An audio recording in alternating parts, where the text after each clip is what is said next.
नमस्कार विद्यार्थियों, स्वागत है आपका हमारे YouTube channel online classes by SL Jat. आज की जो हमारी क्लास है वह है कार्यपुस्तिका गणित कक्षा 5 के अंतर्गत कार्यपत्रक 26। आज की क्लास में हम कार्यपत्रक 26 को हल करेंगे जो पेज नंबर 26 पर है। विद्यार्थी का नाम, सभी विद्यार्थी यहाँ पर अपना अपना नाम लिखेंगे। दिनांक, सभी विद्यार्थी आज की दिनांक यहाँ पर लिखेंगे। इस कार्यपत्रक 26 के अंतर्गत हम अधिगम क्षेत्र, संक्रियाओं की समझ, जिसमें वैदिक गणित के बारे में हम अध्ययन करेंगे, और इसके अंतर्गत हम अधिगम बिंदु, एकाधिकन पूर्वेण, एक न्यूनन पूर्वेण तथा परम मित्र अंक की समझ बना पाना।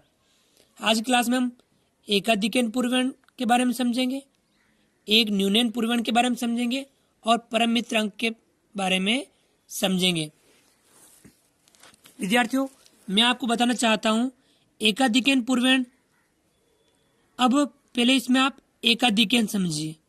एकाधिकन, एक अधिक, कितना अधिक? एक अधिक। एक अधिक का तात्पर्य क्या होता है? एक अधिक। और एक न्यूनन यानी एक कम।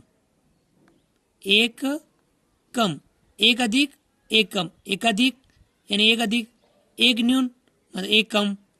पूर्वेण यानी पहले वाले पर, पहले वाले पर। एक न्यूनन पूर्वेण यानी एक कम पहले वाले पर। समझ में आ गया? एकाधिकन पूर्वेण एक अधिक पहले वाले पर, और एक न्यूनन पूर्वेण यानी एक कम पहले वाले पर, यानी ठीक पहले वाले पर। यह भी हमें यहाँ ध्यान रखना होगा। अब हमें परम मित्र के बारे में समझना है। परम मित्र यानी अच्छा मित्र। ये चलता है आधार के आधार पर। आधार यानी दो अंकों की जोड़ यदि आधार हो जाए। आधार यदि हम सामान्यतः लेते हैं 10, सामान्यतः आधार हम कितना लेते हैं? 10। यानी दो अंकों की जोड़ यदि आधार हो जाए, 10 हो जाए, तब वो एक दूसरे के परम मित्र अंक कहलाएंगे। जैसे कि 1 + 9 = 10। एक का परम मित्र क्या होगा? 9। इसी प्रकार से 2 + 8 = 10। 2 का परम मित्र 8, 8 का परम मित्र 2।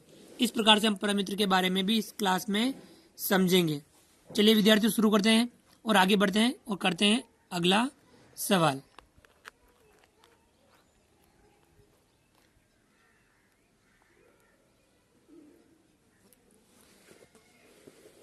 पहला सवाल है, रिक्त स्थानों की पूर्ति कीजिए। हमें यहाँ पे रिक्त स्थानों की पूर्ति करनी। इधर यहाँ संख्या दे रखी है और यहाँ पे नई संख्या क्या है वह हमें यहाँ पे लिखनी होगी।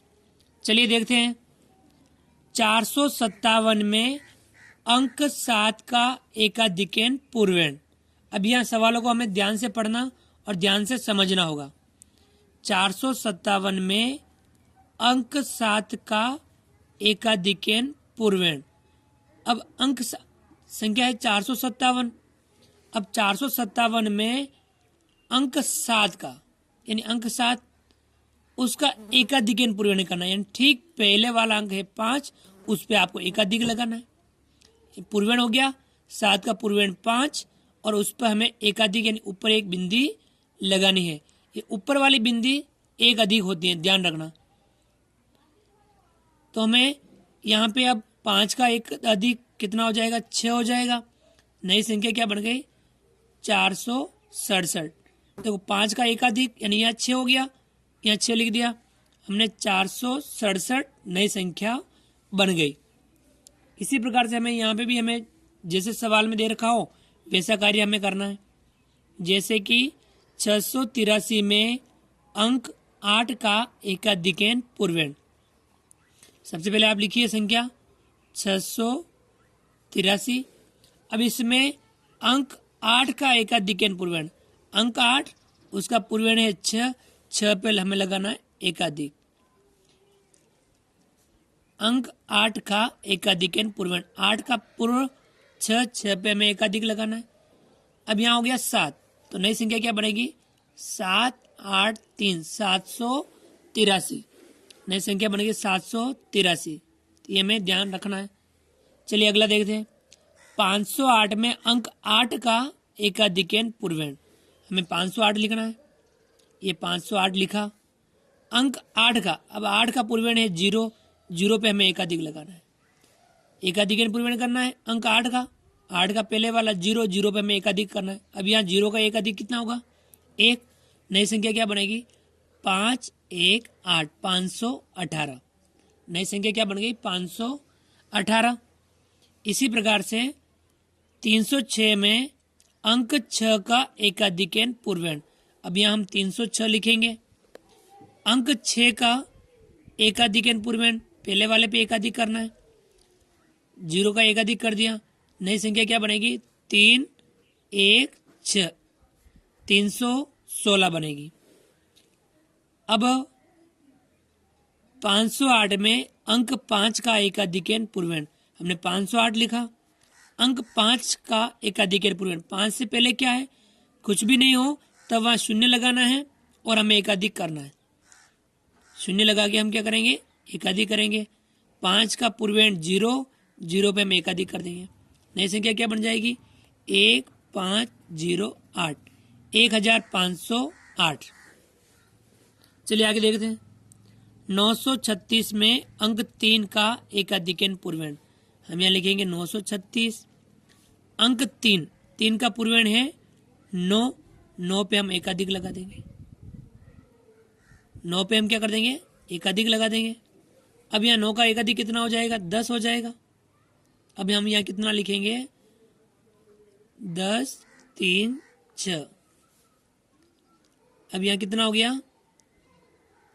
1036।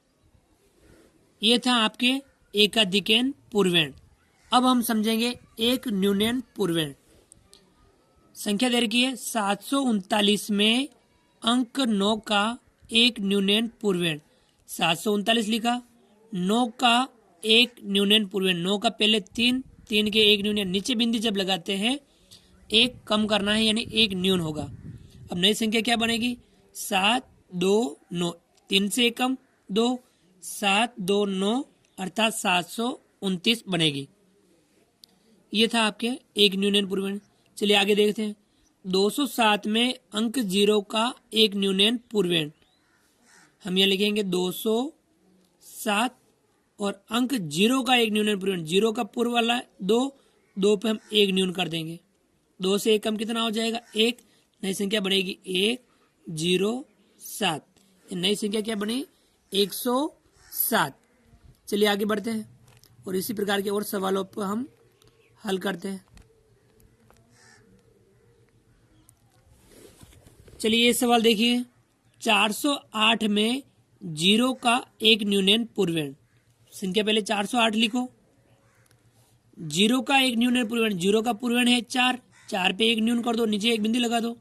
4 से एक कम कितना हो जाएगा? 308। संख्या बन गई 308। इसी प्रकार से 46 में अंक 6 का एक न्यूनन पूर्वेण। हमें यहाँ 46 लिखना है। अब 46 में अंक 6, 6 का एक न्यूनन पूर्वेण करना है।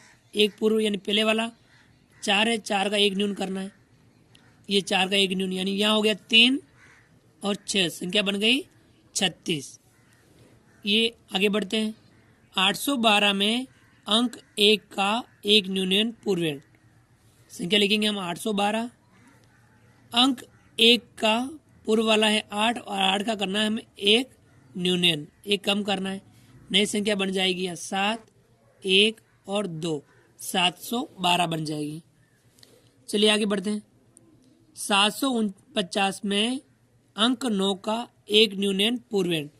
हम लिखेंगे 749 अंक 9, 9 का पूर्वेण 4, 4 का एक न्यून करना है। नई संख्या बनेगी 7 3 9, 7 3 9, 739 बनेगी। ये था आपके पहला सवाल जिसमें हमने एक अधिकन पूर्वेण, एकाधिकन पूर्वेण और एक न्यूनन पूर्वेण यानी एक न्यूनन पूर्वेण के बारे में हमने अध्ययन किया। चलिए आगे बढ़ते हैं और करते हैं अब परम मित्र वाले सवालों को हल। परम मित्र मैंने समझाया आधार के आधार पर चलता है और आधार हम सामान्यतः 10 रखते हैं। सामान्यतः आधार कितना लेते हैं? 10।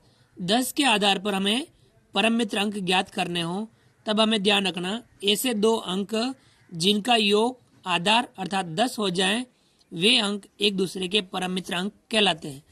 जैसे कि 9 का परम मित्र अंक 9 में कितना और जोड़ें 10 हो जाए, 9 में 1 जोड़ते हैं तो 10 होता है, तो 9 का परम मित्र अंक कितना होगा? 1। 8 का परम मित्र अंक क्या होगा? 2। 7 का परम मित्र अंक क्या होगा? 3, यानी 7 में 3 जोड़ेंगे तो 10 हो जाएगा। 6 का परम मित्र अंक क्या होगा? 6 का परम मित्र अंक होगा 4। 6 में 4 जोड़ेंगे तो 10 हो जाएगा।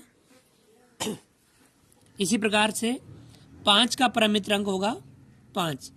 5 में 5 जोड़ेंगे तो हो जाएगा 10, इसलिए 5 का परम मित्र अंक क्या होगा? 5। 4 का परम मित्र अंक क्या होगा? 4 में हम 6 जोड़ेंगे तो 10 हो जाएगा, 4 का परम मित्र अंक होगा 6। 3 का परम मित्र अंक होगा 7। 3 में 7 जोड़ते हैं तब 10 होगा। 2 का परम मित्र अंक होगा 8, यानी 2 में हम 8 जोड़ते हैं तो 10 हो जाता है। इसी प्रकार 1 का परम मित्र अंक होगा 9, यानी 1 में हम 9 जोड़ते हैं तो कितना हो जाएगा? 10 हो जाएगा। ये हमें ध्यान रखना है। परम मित्र अंक ऐसे 2 अंक जिनका योगफल 10 हो जाए वे अंक एक दूसरे के परम मित्र अंक कहलाते हैं। यहाँ 9 का परम मित्र अंक 1, 8 का परम मित्र अंक 2, 7 का परम मित्र अंक 3, 6 का परम मित्र अंक 4, 5 का परम मित्र अंक 5, 4 का परम मित्र अंक 6, 3 का परम मित्र अंक 7, 2 का परम मित्र अंक 8, 1 का परम मित्र अंक 9। तो विद्यार्थियों, आज की क्लास में हमने एकाधिकन पूर्वेण, एक न्यूनन पूर्वेण तथा परम मित्र अंक की समझ बना पाना इसके बारे में हमने अध्ययन किया। आप इस प्रकार के सवालों का अभ्यास कीजिए। विद्यार्थियों, आप हमारे इस वीडियो को लाइक कीजिए। यदि आपने अभी तक हमारे इस YouTube channel online classes by SL Jat को सब्सक्राइब नहीं किया है तो प्लीज़ नीचे दिए गए लाल सब्सक्राइब बटन को दबा करके हमारे इस YouTube channel online classes by SL Jat को सब्सक्राइब कीजिए। बेल आइकन ऑल नोटिफिकेशन के लिए दबाइए ताकि आप तक हमारे नए वीडियो सबसे पहले पहुंच पाए। आप हमारे वीडियो को अधिक से अधिक विद्यार्थियों तक शेयर जरूर कीजिए। मिलते हैं अगली क्लास में नए कार्यपत्रक, नए वीडियो, नए कंटेंट के साथ में। तब तक के लिए थैंक यू, धन्यवाद, जय हिंद, जय भारत।